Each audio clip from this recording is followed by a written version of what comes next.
We have 4 juicy quarterfinals to look forward to this weekend. Obviously, we only have 3 big weekends of football to come, but this is one to really get your teeth stuck into. It is. I can't remember the last time there was that much of a buzz around quarterfinal weekend. I think 2010 was the last real memorable quarterfinal weekend I can remember, when Down beat Kerry unexpectedly and Dublin beat Tyrone unexpectedly, and Kildare beat Meath. Generally, quarterfinal weekend, there's always a couple of duds, big hammerings and that sort of thing. But even going through them just for a piece for the paper earlier in the week, it's they're 4 juicy fixtures. And between the kind of general leveling off and standards and the fact that we're getting so many really entertaining football games, I can't remember being quite as looking forward to a weekend, a quarter-final like this before. There's no real appetizers because they're nearly all main courses, but the main course of all main courses is probably Kerry and Armagh, a repeat of last year's semi-final as well.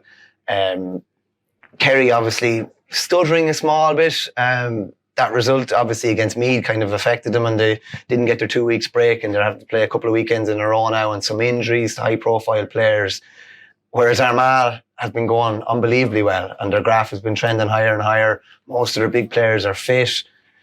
It nearly points to Armagh, but it's nearly too easy there, too kind of sensible to look at it in that way, because there has to be a big response from Kerry. Yeah, I'm not sure what that Meath game is going to be worth in the ultimate analysis of Kerry's year. They were already home and hosed. I know they ended up playing an extra game, but I'm not sure that was the great drain on their time and resources that it might have been made out to be.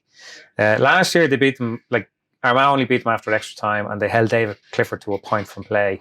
They're not going to hold him to a point from play on Sunday. That's my big prediction for the weekend.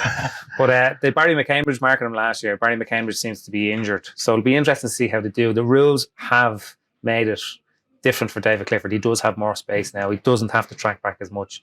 There's only so much of putting him on the back foot that you can actually do.